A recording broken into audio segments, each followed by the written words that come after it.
Hi, my name's Ariel Pappas, and my project had to do with learning how to write poetry, develop it, and eventually turn it into a book. And here's my learning process. So, here's the spark. City of stars, moors, city of love and the birth of you. City of Stars by Patti Smith. So, my inspiration for kind of developing this project is Sylvia Plath, Mary Oliver, Patti Smith, and Nahira Waheed, which is more of a current poet. And I kind of used inspiration from a variety of female poets because I think they're really empowering and different and supports a new way of writing poetry. And when I really went into reading their poems and learning about them, I really took inspiration in the way they kind of formed words and used them in a way I wasn't used to. And I used to think poetry was, in some way, very easy and an easy way out for a writer, but I was totally wrong. So then it clicked that I should try poetry and that I needed to write my own story. I think it was important for me to not only complete something in a short format, but to write a collection of that format over and over. So not only do I develop those writing skills and telling a story in a short poem in like maybe 300 words, but I learn more about myself, my process, and who I am as a writer. So here's my process. God's lioness, how one we grow, pivot of heels and knees. Ariel by Sylvia Plath. So here's my approach. I would usually write something down in my journal, just an idea, just to get the gist of what is making me think about this topic or this idea that I really want to convey. After that, I would type it up, and this was done by someone named Miss Romeo. I had a lot of stuff going on, so she typed this up for me, so thank you for that. And then I would then format it and edit it to fit what I originally wanted to convey in my story. So with that, I had to be open-minded and confident in what I wanted to do. Not only does writing poems have to have this certain type of confidence and tone and feel and even impact in them, you have to be confident. And if you're not confident, you're not going to be able to do a process. And I learned that very quickly in my process, and I would be doing this pretty much over and over for each poem. So for this project, I wrote 100 poems in the course of the school year. And when I did that over and over again, I learned and always came back to being open-minded and being confident because that makes that much of a difference in my writing. So another format I would use to develop my process and grow my writing is I would use Scrivener. This is a wonderful program where I get to format my writing and really break it down on how I want to organize all of my poems. As you can see, I have it organized into kind of themes and reoccurring thoughts. In the beginning, before I did this more formal format, I would usually divide everything by 10 poems, no order in particular, but more about the act of me consistently writing, consistently tracking them down, and keeping organized while I was trying to write 100 poems.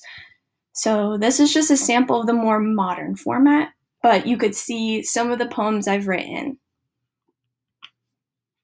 All right, so the third step is feedback, which I would argue is also part of my process, but I also have to argue that it's even the biggest part of my process. So I think it deserves to have its own little section.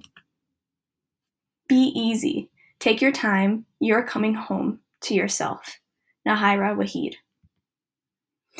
So communication, I have to say, was one of the biggest parts of my project, and the feedback aspect of it, to be specific. Not only did I reach out to Lori Gross, which this is her feedback to some of my poems, so I'm really thankful for her. I reached out to multiple people, like Lori Gross. I reached out to Mr. Daly. I even let Mr. Madden read some of my work.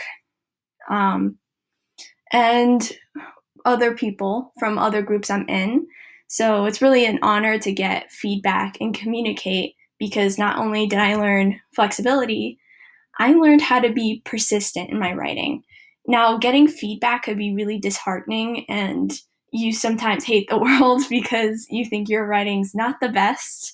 But once you get over that hurdle and you realize you have this passion and you want to pursue it, it's like the world fades and all you have is you and your writing. So just getting feedback is just a minor hurdle that you have to get over. So once I realized that, I really started writing more consistently, asking for feedback, not being afraid, and most importantly, being flexible and really exercising that in my process, which is one of the, I would say, my key qualities. And I'm really thankful to have learned that this early in my life. And that is to say that persistence is also humongous, because not only do I have to rely on myself, but it's persisting even though there is doubt and there's challenges and all of that depressing stuff. So being persistent in COVID and in writing is extremely important. And I'm very thankful that I got to learn that during this period of time, because honestly, in the future, if I did this project, I don't think I would have been as successful as I am now. All right, so moving forward.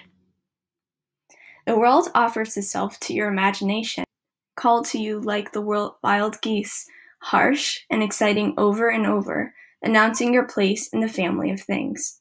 Wild Geese by Mary Oliver. So, I have written the 100 poems, and I am now editing them and formatting my book and officially titling it, which I'm very excited about. I'm going to be using the pen name Thora E. Kingsley, and the title of the book will go along the lines of Undone in Blue, which I'm very excited about. As I'm exploring this separate process and doing that, I have some publishers in mind. So I'm looking into BOA Editions, Steel Toe Books, and Four Way Books. All of these are summer contests where I can apply even as a 17-year-old girl, which is very hard to find. So I'm going to be kind of competing in those this summer. If I do get into one of them and I do get published, I will publish it through the traditional route. If not, I am going to publish or self-publish. Just as a side note, and an ending to this presentation, I want to leave it on a good note and say I am still writing, even though I have finished my 100 poems, because I'm a writer and I'm eager to write more and learn more about myself and to develop my process better, because I always think it never ends. So I actually got an Alpha Smart Neo, which is a very old machine that used to be used for younger audiences to learn how to type, and not intended at all for writers, but has gone back into fashion. It really peaked its popularity last year when all these writers would get this machine and write usually 80,000 word like novellas or novels. So I'm really excited to work on this. I have been writing way more because it doesn't have the internet, obviously. It's been out of season since like 2013, and I would be writing way more than I am when I'm distracted on a computer or on my phone. So I am writing a novel on this Neo Alpha Smart, and I am excited for what's to come next for me. So obviously I still have much more to write in this story and in my poetry book, but I find through my process, through my flexibility, persistence, open-mindedness, and curiosity, that I could still continue writing and use the same process I have for poetry for novel writing, even though they may seem like polar opposites. So I think it's really exciting for me to travel in this way, in this journey. So thank you for listening to my presentation. I hope you enjoyed it, and I hope you have an awesome day.